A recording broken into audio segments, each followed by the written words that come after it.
was told in advance that this was going to be fun with you guys. I was told you guys are a hoot or something along those lines. So because we're live and I'm sitting in a hangar at Textron Aviation, I can just wing it. Oh, pun intended. Anyhow, welcome to All Things Aviation and Aerospace. My name is Vince Mickens, and I am live at Textron Aviation's hangar with a very beautiful aircraft. Let's just cancel right now and go fly. A very beautiful aircraft behind me. And we're running a few minutes late because was on a tour with your president, Ron Draper, who was personally giving a tour to a Tuskegee Airman that everybody kind of knows, Brigadier General Charles E. McGee, who is 101 and a half, as he likes to add in there, old. He's going to be 102 December 7th. And he took a tour of the Textron facilities today. He and I and his daughter, Yvonne McGee, and a few other folks. And we had a good time. We got stopped every so often because somebody wanted to take a selfie with the general. Nobody wanted to take one with me, but they wanted to take one with the general and or just shake his hand and things like that. So it was kind of cool. Amazing place. I've taken a tour here before, but not quite as extensive, and definitely not with the president. So it was really, really great. Ron was great and very accommodating, as has everybody been here at Textron Aviation. And I am really happy to be able to do what's going to be kind of a unique show today, because the first thing you think about was Cessna, which I learned to fly in 100 years ago. Well, not quite, but anyhow, a long time ago in high school in the Cessna 150. And so you look at a company like this and you automatically think about the aircraft that we all know, those that fly, that know the high, some that don't fly, you can call it the high wing, but the Skyhawk and, you know, we've got lots of wind blowing around here. All of the different aircraft, the jets, and now with having Beechcraft for a number of years, the turboprops, and of course this beauty behind me, the T6 Texan.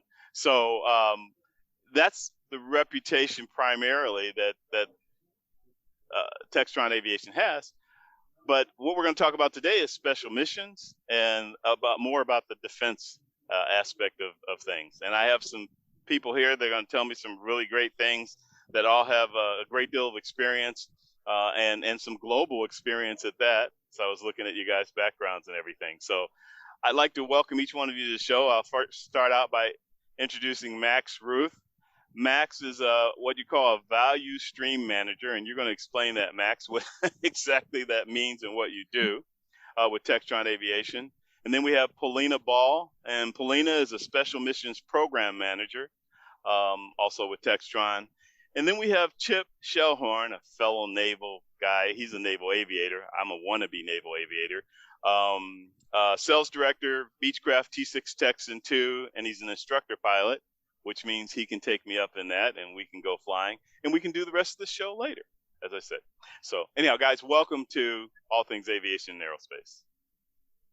Really great to have you guys here.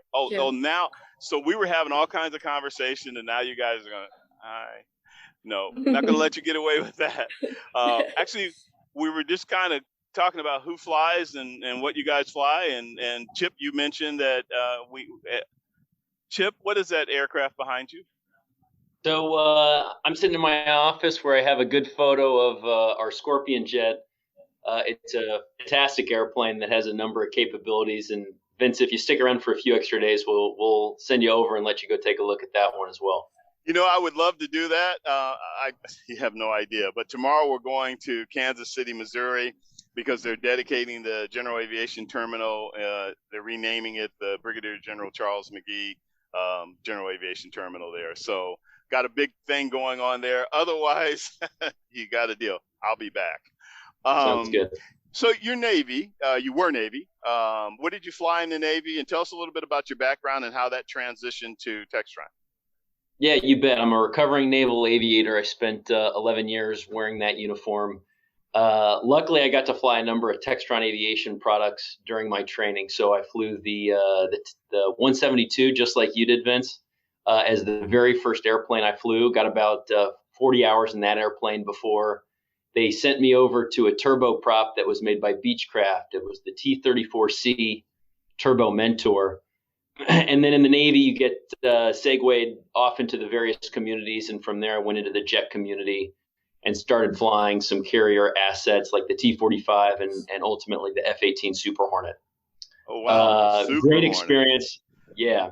Flying pointy nose, fast airplanes was certainly an awesome opportunity. And one thing I love about the T6 is it has those same characteristics in a turboprop airplane. It's a fun airplane to fly and even more fun than the F-18. Nice. Well, that sounds pretty cool. And then, Max, you also are a private pilot like myself, and you were saying how you got involved in flying. How did that start for you? Yeah, absolutely, Vince. No, I grew up around aviation. My grandfather actually owned a Beechcraft product, owned an old detailed Panza, which is what I got my first crack of flying when I was So your first plane you flew in was a VTOL? It was, and I survived to tell the story, and I had a lot of good experiences in that area. And so early on, aviation was something that I was really kind of immersed in, and something that I became passionate about at a young age. And so, as I got older, I really wanted to learn to fly. I started taking flight lessons as soon as I could reach the rudder pedals and see over the dashboard of a 172, which is when I was about 15, and soloed on my 16th birthday and got my pilot's license on my 17th. So I'm flying for as long as the FAA has legally allowed me to, and it's been a great thing for me. So obviously, I've been very fortunate after graduating college to build a career here at Textron and in the industry I'm so passionate about here in Wichita, which is the air capital. So did you come here come to Textron straight from school? I did, yeah. I graduated from Miami University in Ohio with a supply chain management and operations management degree, and had an opportunity to move to Wichita and join at the time with Cessna, and was here through Beechcraft, and have had opportunities to work in different organizations, manufacturing and aftermarket organizations as I've progressed in my career here at Textron. So is that what you came and started doing? You started in aftermarket?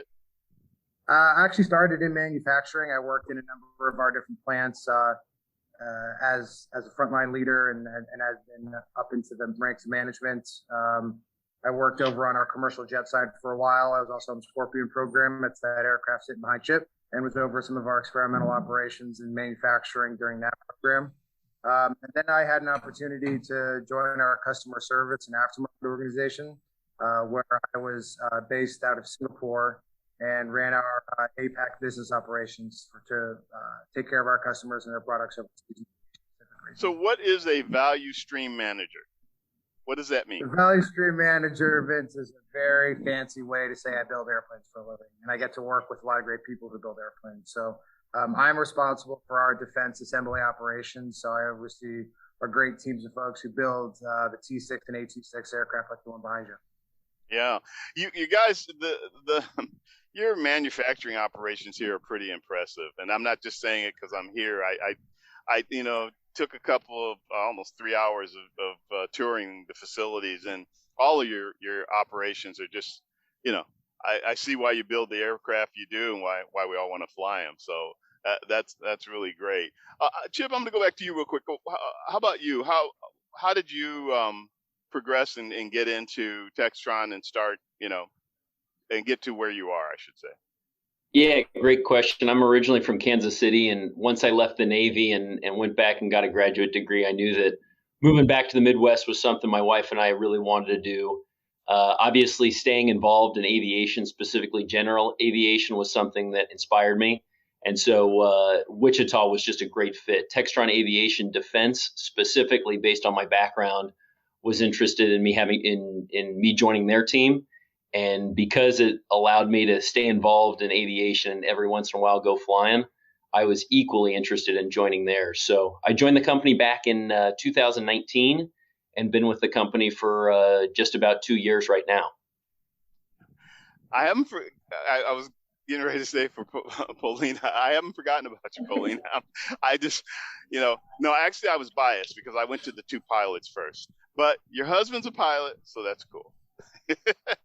Polina, tell us a little bit about you and how you, your influence from your husband being a pilot and you now working at Textron and what you do with special missions, which is really kind of neat. I've learned a lot about it in terms of looking at it. Well, I feel like I don't really fit in this company. You know, I come completely. Oh, come on, you're okay. I'm just giving you a hard time. Yeah, completely non-aviation background. Actually, I grew up in Crimea, Ukraine, which is actually, that piece is considered a disputed territory. It was taken over by Russia back in 2014. But I grew up, it was Ukraine, and I think the first time I actually flew on a big airplane when I was 15 years old, and that's when I came here to the United States to be an exchange student. My parents were teachers, and my dad, since I probably was 5 or 6 years old, he was teaching me English to kind of get me more opportunities to have that second language to rely on. So as I said, as a 15-year-old, I won the Department of State scholarship to come here as an exchange student, and that was a completely groundbreaking, huge thing for me. It was completely sponsored by US as well, so I had no expenses.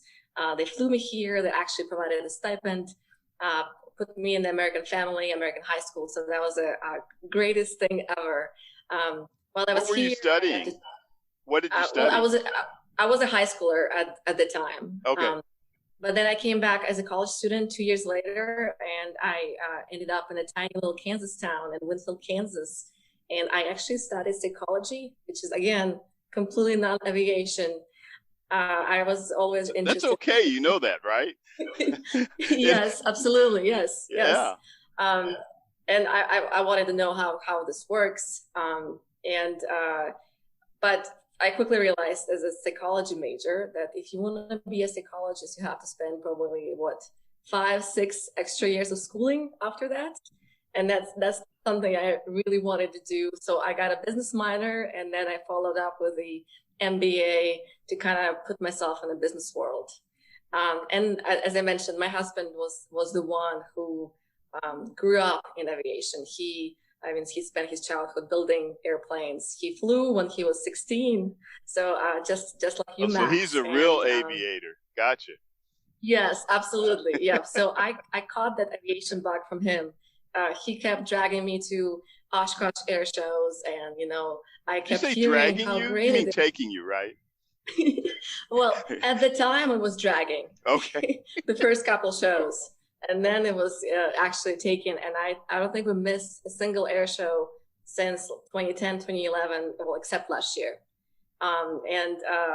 Yeah, that's how. And I kept hearing he also used to work at Cessna.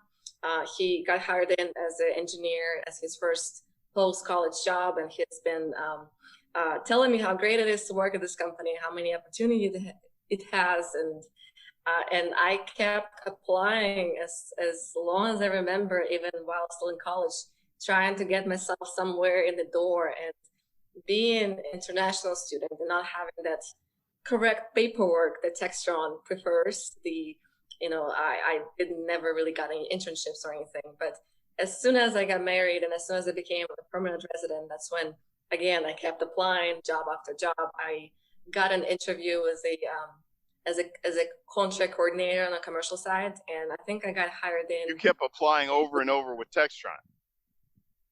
Correct. Yes. Okay. So you applied multiple times before you finally got the job. Got a job. Yep. And I got hired in as a contract coordinator within a month or so, and that's the rest is history. I worked in commercial contracts for about 1.5 years. I quickly figured out it wasn't really my thing. I wanted that customer contact, and so I kept trying to be more on the customer side. And special missions was very much not known thing for me. I didn't really know what they do. I actually thought we produce and sell T6s. That's how unknown it was, this whole world. And my former boss called me up and said, "Hey, you want to be a proposal manager at Special Missions?" Which I was like, "Well, heck yes, I do. Whatever that is." And you're like, "Sure. What is that exactly?" Pretty much, yes. That's pretty moved good. To Special Missions 5 years ago, and fell in love with it and been in Special Missions since. And so I have the operative question for you. What is Special Missions? Well, great question. Well, we take the airplanes, the platforms that Cessna and Beechcraft builds, actually all the platforms from the small 172s to our newest Longitude jet, and we modify it to fit the customer's needs. Customers come, the different our aspect of customers that come to us with a specific need or mission. That's what we call it, special missions. That we try to fit the platforms to fit their need. Again, from its various platforms, we modify it with different modifiers. Yeah, I was just going to say, can you give us examples of the missions?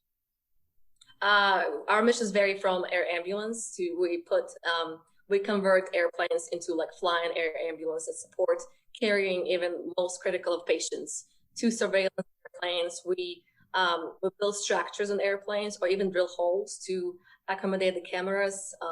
So it's any mission, any need that you can think of, really, we can probably figure something out and modify the airplane that it fits exactly what you're looking for. Yeah. It really speaks highly of all of you guys and of a lot of people here. I've just been here since this morning, and I've met several employees here, members of the staff, who started with one intent and ended up doing something else. I think that speaks highly of Textron Aviation, because it means that they're looking for your strength and how to apply that to what they need as a company. And there's nothing better, I'm sure all of you would agree, than finding your niche and then just being able to expand on that and grow in that and all those kind of things. Would you guys all agree with me on that? Yes, absolutely. Absolutely. Yes. Yeah. Max, I was going to ask you about the manufacturing side, since that's something you overlook. In terms of manufacturing aircraft for defense, tell us a little bit about what that entails. How big is that operation here, and just give us a better sense of it. Yeah, absolutely, Vince. So on the defense side, we have a standalone manufacturing facility, which you're in right now. You're in our flight hangar. So the building itself is a little over 200,000 square feet, and was originally built in the late 1990s to specifically build the T-6 aircraft to fulfill the JPATS contract for the United States government for their primary trainer, of which they took delivery of hundreds of those airplanes.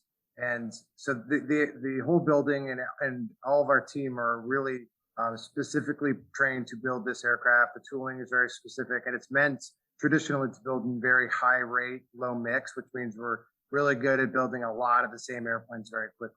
And at its peak, that building, when we were delivering aircraft to the government, was producing in excess of 3 airplanes a week. We were leaving the factory, and we had well over 400 employees working on those 24 hours a day. So, wow. So since moving away from delivering and fulfilling that contract to the U.S. government, right now we've transitioned into more of a higher mix production line, where we are delivering T-6 aircraft to foreign governments all over the world, and all in their own configuration. So we're not moving as fast as we previously were, but we're seeing more change and a more dynamic manufacturing space as we're fulfilling aircraft to different foreign nations in very specific configurations. So most recently, go ahead. No, I was saying most recently, we're really focusing now on ramping up our AT-6 product, which is our attack and weaponized version of the T-6. They're very similar airplanes, but the AT-6 is a very unique and specifically engineered aircraft for its mission, which is light attack, close air support, reconnaissance mostly. Yeah, I didn't mean to interrupt you, but what I was going to just say to all of you is one of the things that I think is a point that we try to make with our viewers, particularly the younger ones that are either currently in school or maybe recently graduated, is that there are a lot of opportunities that you may not think are there. And for example, in manufacturing, I saw that you guys have robotics now as part of your manufacturing process, et cetera. And so there's just a lot of different areas of expertise that a person can have and work at a place like Textron Aviation and not even realize that, because they think, oh, well, I have to either be, this or I have to be that in order for me this or that, meaning a mechanic or things like that. And it's amazing that the different things. And then you guys are always doing research and development for improving like the strength of your wings for your aircraft and how you make those and things like that. And are you involved in that process, Max? In the strength testing process? Well, no, in any of in the development portion of it, or is it mainly just overseeing or being involved with the manufacturing itself? Hello? Wow. You broke up there for a second, Vince. Oh, that's okay. It's live streaming, and I lost all of you for a second. I'm going to blame it on your Wi-Fi. No, I'm kidding. I was just saying, I was asking if you were involved in the research and development part of it, just more of the operations and the manufacturing portion. Yeah, so that's a great question. So, our company and really Textron, one of Textron Aviation's calling cards, and really as an OEM where we stand out in our industry is that we bring aircraft to market faster than arguably anybody, both in our commercial and our special mission side. So I have been in multiple roles where I've been involved with that new product development. And we have a very large, very capable experimental engineering and manufacturing division of our company where we're going to build all of those prototypes and then test fly them and then go through certification efforts with the FAA in the case of the commercial side. Now, after we design and build those prototype airplanes is when we're going to focus on then transitioning them into production, which is when we're going to have our first production aircraft for those roll down the line to then eventually deliver to the customer. So in the defense side, that's where I really come in is, the AT6 is our new product on this side of the house. And the AT6 is an incredible aircraft, which is about 85% commonality in its airframe to a T6, but has a lot of very unique differences and upgrades to make it a warfighting platform.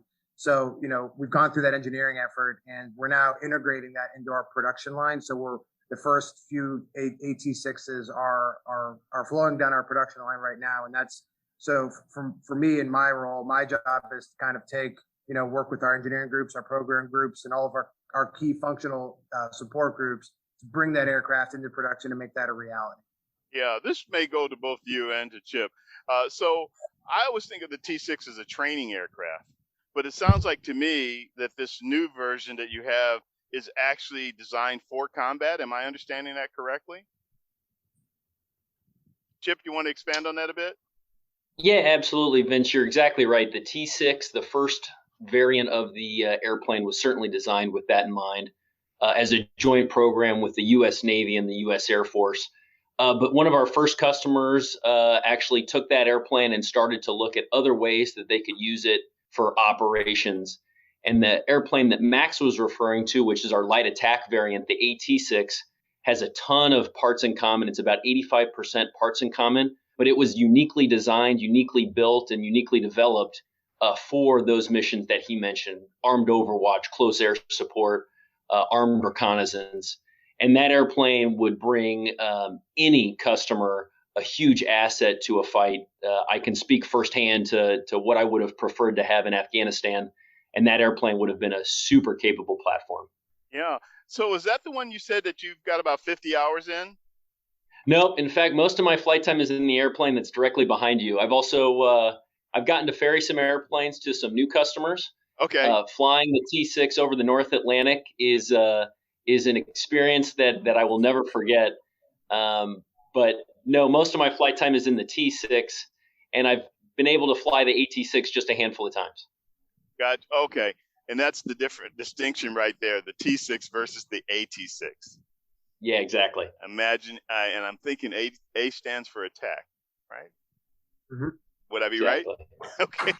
Yep, you got it. I was kind of guessing there.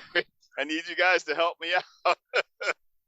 Yeah, that's pretty interesting. Chip, on the defense side of things, can you tell us a little bit more about that in terms of how that works with what you do and what exciting is going on right now with defense in you guys? Yeah, you bet. So Textron Aviation Defense has 3 different airplanes in its portfolio: the T6 that we've talked about, the AT6, the weaponized light attack variant, and then the Scorpion, which is the airplane behind me that Max was an integral member of back in the day. So we basically sell, market, and support customers who are flying one of those three platforms. My job is on the aftermarket sales team is to support them with anything they need, from capability improvements to spares and repairs. Those are all things that we really take pride in, and one of the ways that we can support our customers. Yeah. Who do you right now there are about 13 customers, 13 different militaries that are flying the T6 in a variety of configurations. And we just delivered our first airplane to the U.S. Air Force in the AT6 configuration. So we're really excited about that AT6 Wolverine and the future that it has, not only for the U.S., but some of our international allies. Yeah, I was going to ask you in terms of the, and I just lost my train of thought because I was paying close attention to what you said. I was going to actually ask you about the aircraft in terms of their missions. And I totally lost my train of thought. I'll come back to that. I have another train of thought that I'm going to Go ahead.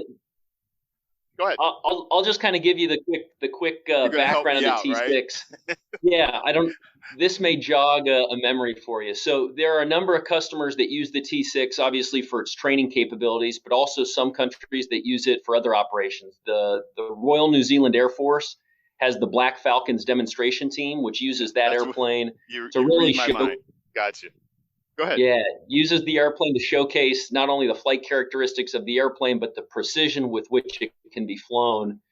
And if you Google some of those photos, there are some incredible photos from the Black Falcons' various aerial demonstrations.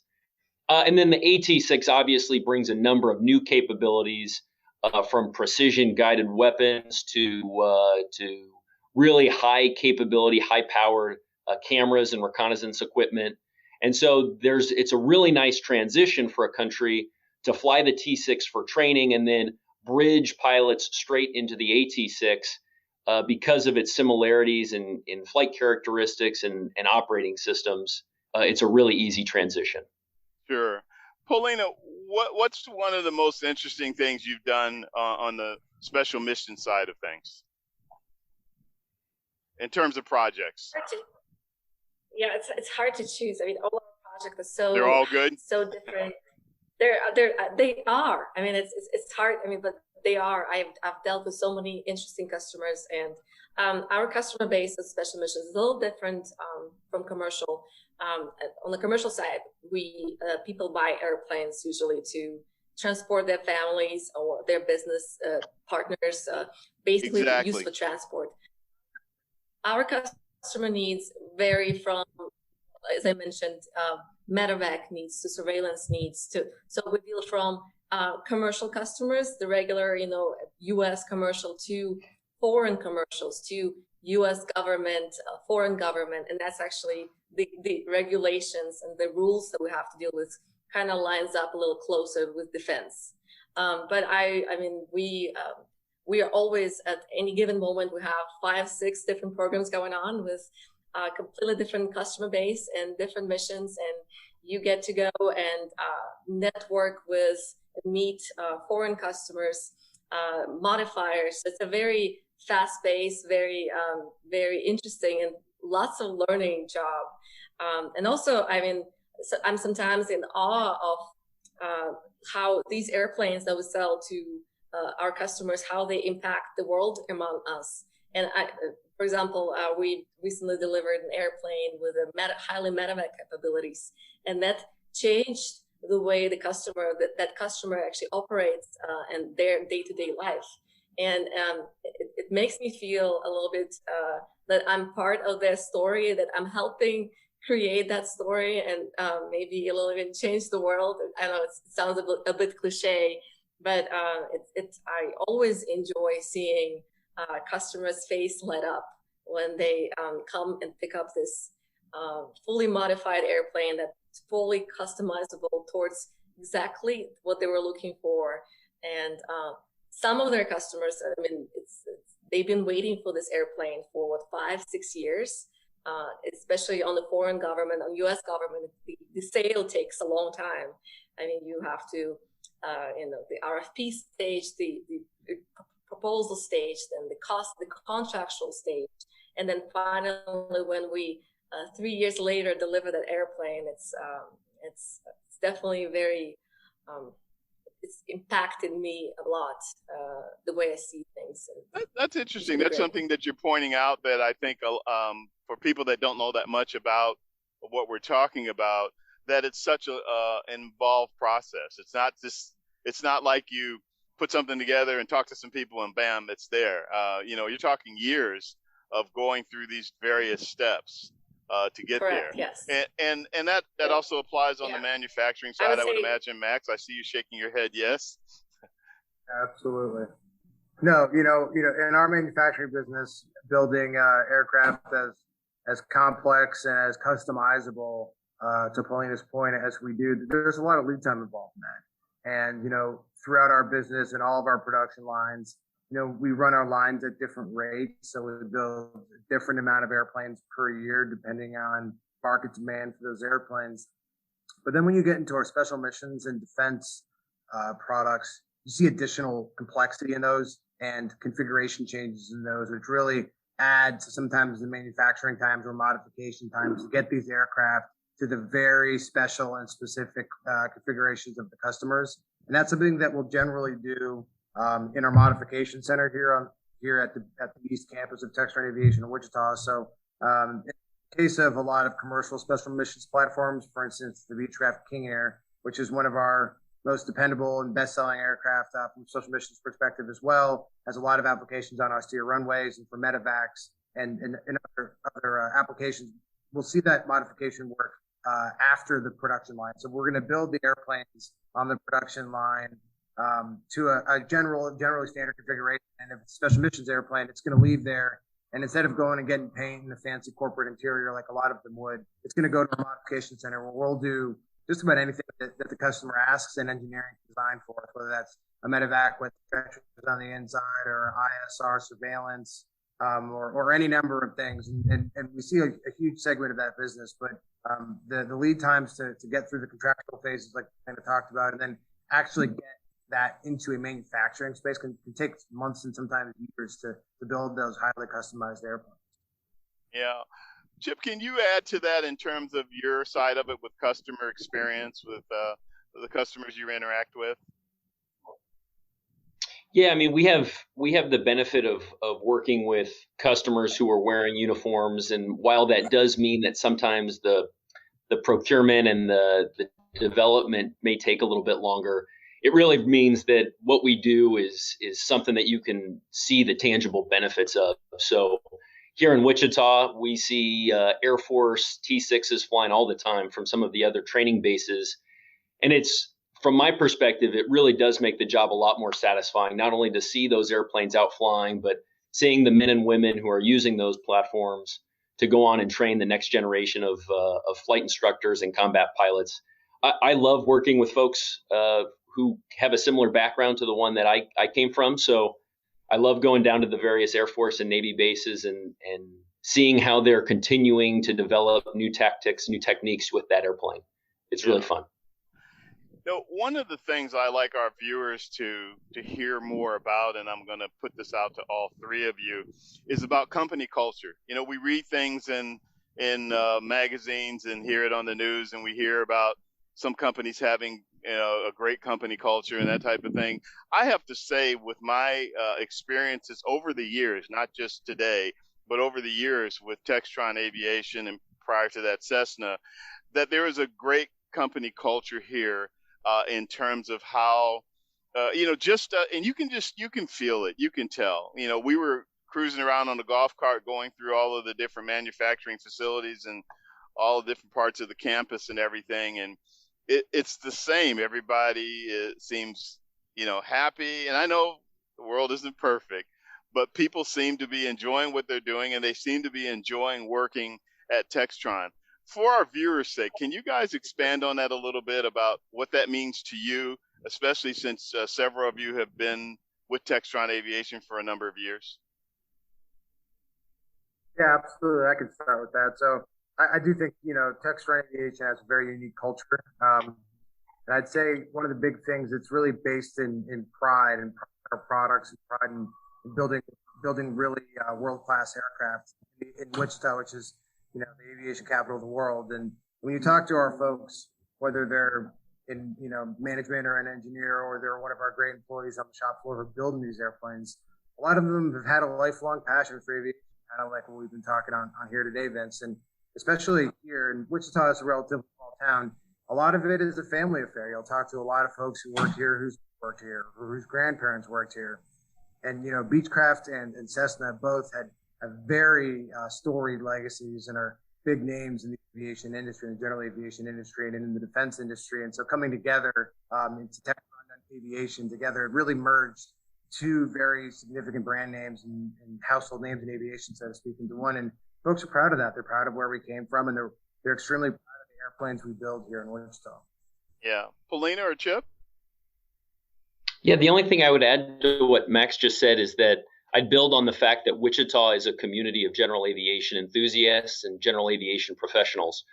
And so while, Cessna and Beechcraft were two of the fiercest competitors in that market until 2014, we've been able to bring those two companies together and continue the legacies that both aircraft companies brought individually of making really top-notch airplanes and bringing our customers with that incredible ability to go out and fly. So I love being a part of the aviation community here in Wichita, and you see it everywhere you go. And Polina? Agree. Yes, completely agree with both Max and Chip. And working at Textron has been completely life-changing, and I fell in love with aviation, and I do want to become a pilot. It's a commitment. You do? Oh, can one of you guys write that down, please? So I went through ground school a while back, cool. And then I had a baby and I got distracted, so that happened. But it does. This company, is a top-notch airplane, high quality. Everybody has the same goal: is to make customers happy, with the final product we deliver. So the customer service, we go beyond just regular customer service. We try to make sure they're completely satisfied with. And again, like you said, it's not a perfect world, so things happen and problems arise. But it's always we always, as a company, get together and we figured out how to persevere, how to go through, and how to accomplish what we need to accomplish. And in Special Missions, it's a much smaller, I guess, a part of the company, and still but a very important part. Very, I completely agree. Yes, with being only about 80 employees, we are a highly revenued company. Revenued part of the company, and our business is growing and it makes me very proud to be part of that. Even the pandemic, the whole last year when everybody stopped flying, we managed to continue build and deliver airplanes for customers. We had to change our ways how we do things. We invented remote delivery, which is a delivery via video and photos. You had to definitely think outside the box. But this is what's great about Textron Aviation is that we get together and we figure it out and we provide the high quality products to our customers. Yes. Yeah, Max, I had a chance to talk with Ron Draper about your challenges last year with the pandemic and everything. Mm-hmm. From your perspective, how did you guys work through that? Yeah, obviously it was a very challenging last year and a half for everybody with the pandemic, and something honestly, like many companies, that we didn't really have a playbook for. That this was all unprecedented and uncharted territory for us. And for us, it posed a significant amount of unique challenges because unlike some employers or even just some parts of our own company, you can't build an airplane from your home office. So which means that folks had to be coming to work to build these airplanes. They had to be out on the shop floor and really building these aircraft. While we do use a lot of advanced manufacturing techniques, a lot of robotics, it's still largely built. These are built by hand. These are built with a lot of craftsmanship. So we really relied on our whole manufacturing organization to keep coming to work. And so through that, we implemented a lot of COVID protocols and promoted social distancing. We fundamentally changed the way we build these aircraft and whenever we could, so that we can. Sorry, hold on one second. So that we could really keep people safe and keep people coming to work. We wore masks at work for over a year, and wherever we could, we were rearranging our factories so people could maintain social distancing. And then, as the vaccine started rolling out, Textron Aviation was in one of the first few phases of essential businesses and was very proactive about providing vaccines to all employees who wanted to get one at no charge to them. So it was a very tough year. Our company did a great job being very flexible in a very dynamic and challenging environment. We came out of the other side really in great shape and really poised to build aircraft and respond to our customers in a market that now is really accelerating and growing quickly. Yeah, while we have some time left, I wanted to talk with you guys about inspiring the next generation. We have kids in middle school and high school and even in college that are trying to figure out, what their next step is going to be, what their path is going to be. And we all know, we're already sold on aviation and know that there are tons of opportunities, which we try to convince others of on a regular basis, including Polina, who's now going to start flying soon as her young one grows up a little bit and she has the time to do that. No, I'm giving you a hard time, Polina, but seriously, I'd just like to hear what kind of advice, or if you were talking to these kids in middle school and high school and again, even in college or even just out of college, what kind of things would you say to them based on the experiences that you guys have had? I'll pass that out to any of you. Vince, I'll go ahead and take the first hack at that. From my perspective, what we do here in Wichita and at Textron Aviation is some of the most interesting and some of the most rigorous work that I've ever been a part of. So whether you're on the shop floor using some of those advanced manufacturing processes that Max was discussing, or whether you're an engineer looking at how we can design aircraft that are more affordable, or in some cases more environmentally friendly, there's just really interesting things that are going on at every different group here at the company. And being a part of something like that, to me, has been really self-satisfying. The other thing is it's a great career, whether we're talking about some of the folks who are down there actually on making the airplanes, or some of the professional folks that are here in the office with me. Again, I think that it's a great career path, not only for just regardless of what stage in life you're coming to join the company or joining the industry. So from my perspective, it's a great industry to pursue, and one that I've really enjoyed. Sure. Polina, you came here oh, go ahead, Max. Oh, sorry. Just really quick to follow on, and I couldn't agree more. There's so many great opportunities for young folks in this industry, and really specifically at Textron and here in Wichita at Textron Aviation. This company really focuses a lot on the development of the next generation of professionals who are going to be in this industry and the future leaders of our company. But even past, the leaders and the engineers and all the folks who come here really educated and with great, experiences out of college, into our internship and leadership development programs, or new hires.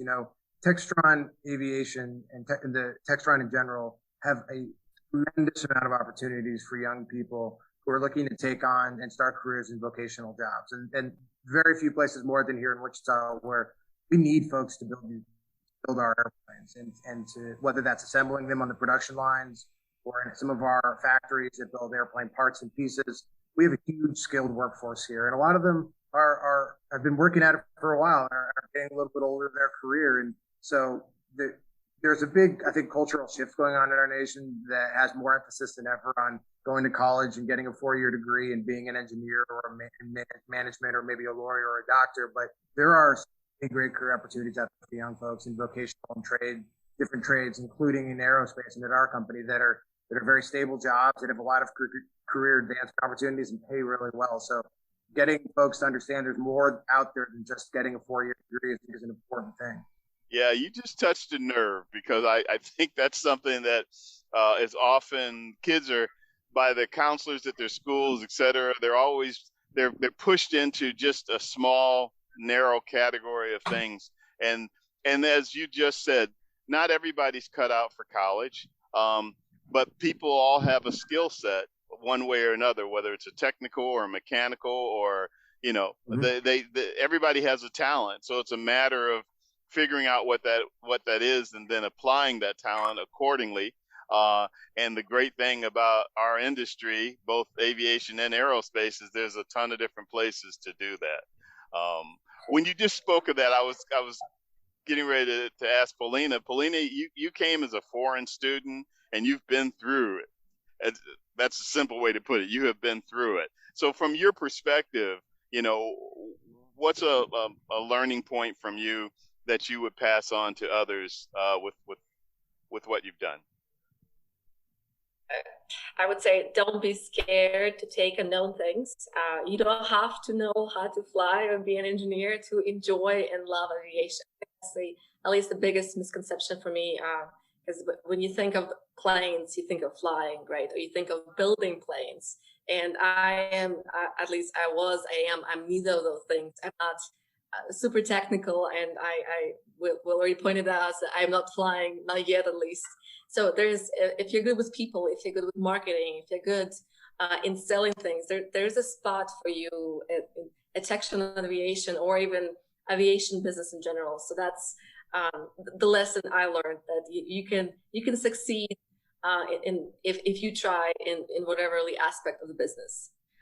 Also, I regret that I wasn't able to participate in this, being a foreign student. And I didn't have a work authorization to be an intern or to pursue any kind of high school internships, college internships, because Textron Aviation offers so many things for young people. They can come in and explore something they're good at or discover things they're good at. So I highly encourage the young people to go in and apply and come as an interns. We love having you. We love showing you guys around. It's a very interesting, very high-paced, very an aviation world that anyone can really find a spot in if they try. And going to Oshkosh can even be fun. Absolutely, yes. It took me a little while to learn that. I wasn't going to let you get away with it, right? I definitely. You probably now look forward to going to Oshkosh. Maybe? Absolutely, yes. There we go. Less than a month left. Mission accomplished. Special mission accomplished. Yeah. Yeah. No, I appreciate what you're saying about that in terms of but you brought up something that also is key, not only with Textron Aviation, but really with most aviation companies. And that is that they all offer a lot of opportunities in terms of internships and, different types of programs and leadership development programs, et cetera. I know you guys have all of the above.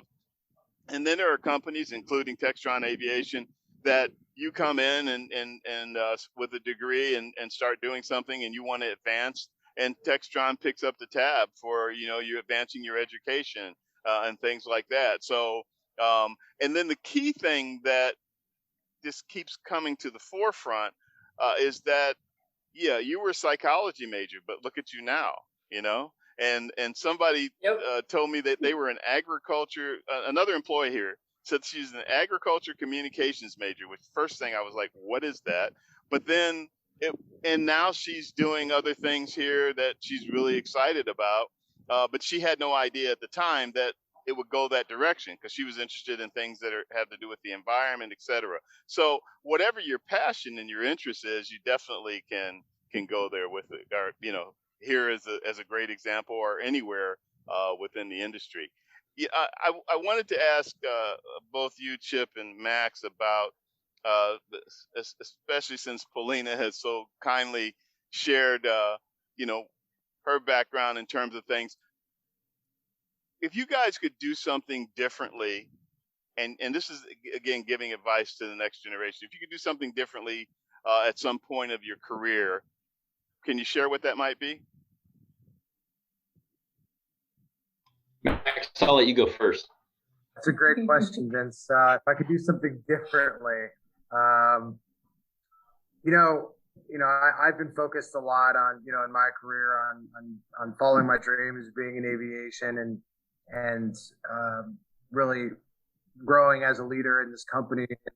I would say I need to continue to focus on paying back a lot of the great opportunities and mentor opportunities that I've been given that have helped me understand how to translate my passion into a career and given me mobility in this company and in this industry. And our company, which has all those great development programs and initiatives to get younger folks into it, really the back end of that, which really is what make the machine turn and what's develops those great people, it's the great mentors here. And that's not a formal process as much as it is a culture.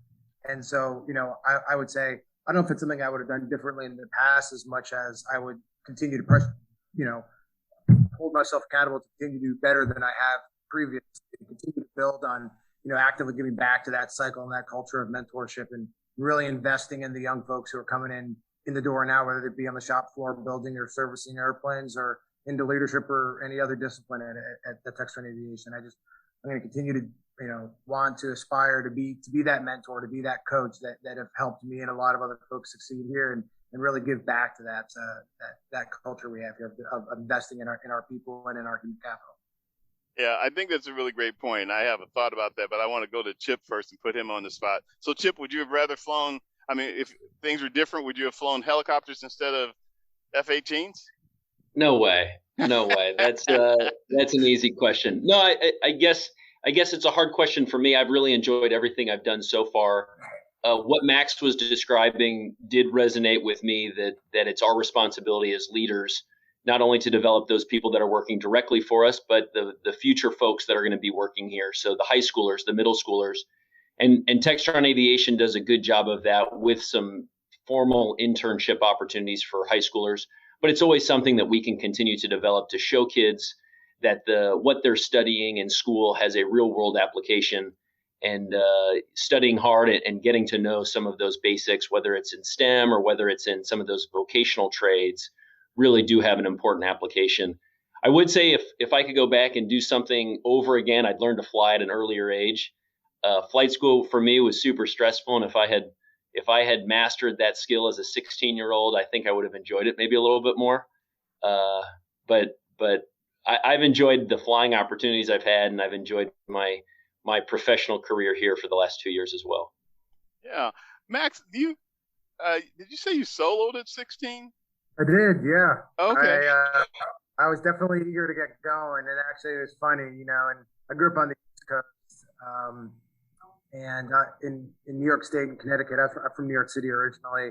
You can't get your driver's license permit until you're 16 and a half in New York. So, and I sold it on my 16th birthday, which was the earliest the FAA legally allows you to. So it was actually a 6-month period where my mom would drive me to the airport, and then I'd go fly an airplane by myself. And that was my next question. I was going to ask you, when did you get your driver's license? 20? Yeah. I started driving cars about 6 months after I started flying planes by myself. So obviously a little bit bizarre on that one, but no, I was fortunate to get into it when I was young, and obviously that led me here and it really fueled my passion. But one thing, and one of the many things that Textron Aviation does to really just continue to show that they're taking care of their employees and really trying to help out. And we've got a fantastic resource here at our company, which is the Textron Aviation Employees Flying Club. And that's actually based out here on the East Campus at Beach Field, which is our own airport. And it's a Part 141 flight school where any employee or family member of a immediate family member of an employee of our company can learn how to fly at a really affordable rate. We have a whole fleet of brand new airplanes that are all our own products, obviously, ranging from Cessna 172s all the way up to Beechcraft Bonanzas. And they're all immaculate airplanes that the company heavily subsidizes. So, our employees have access to top-notch flight training if they want to learn how to fly. And these great aircraft, which they can use and rent and fly all over the United States, really, if they wanted to. And so I'm, myself and all the other, pilot employees of this company are really well taken care of. So, Polina, you've got no excuse to go get that license. I really don't do it. Thank you for tossing that to her, because I was going to say to her that I'll make a wager that her son or daughter. You have son or daughter? Son. That your son. Yeah. will be soloing by the time he's 16. So you've got a little pressure on you to get going with that flying. She said, "Thanks, Vince. Thanks for putting on the spot in front of my company, in front of my colleagues, and all that kind of stuff." We've kind of run out of time, but this has really been interesting in talking with you guys. There is a common denominator with all of you, and that's about doing something that's meaningful, as well as the fact that you're passionate about it and having fun with it and enjoying it, but also that it brings some meaning to what you're doing. You feel like you're doing something with a purpose, and in all of your areas. And I think that speaks a lot for you guys, and it speaks a lot for Textron Aviation. The other thing I always think of, and I can't say this enough, is for the young people that are watching, or their parents, or even some of the colleagues of mine that are watching the program, and that is to really, for these kids to, explore, call up Textron or email somebody at Textron and just reach out, and you'll be surprised what you'll find out that's available, and some of the programs, again, just talking with your CEO and him talking about the different things, the number of interns you guys have this summer, and the number of, I forget what, there was another program that you have. You just got a bunch of young people working here that are being exposed and have the opportunity to, that might become a full-time job, or as he said, that if you're going to be a senior in college and you've been interning in a program here, that you actually get an offer to come work here right after you graduate and things like that. And then, a few weeks ago, I was talking with, schools like Embry-Riddle Aeronautical University, and we were talking about statistically that they're trying to poach these kids. They really need, and I know you guys do too. Everybody needs people in all of these areas, these areas of these specialized areas. So, I can't say enough about it in terms of pursuing the opportunity. But you guys have been great. Polina, I hope you don't mind that I was teasing you so much about flying. Glad to hear you finished your ground school. And but hey, you're sitting here with 3 pilots, so I don't know how much these guys razz you, but I had to a little bit. And Chip, I'm going to take you up on that offer to go up in that baby there and do some things. It's been a pleasure, you guys. So thank you very much for all of you joining All Things Aviation and Aerospace. And we have run out of time, so I'm going to call it. You guys take care, stay safe, and we'll talk to you soon. Thanks, Vince. Thank you, Vince.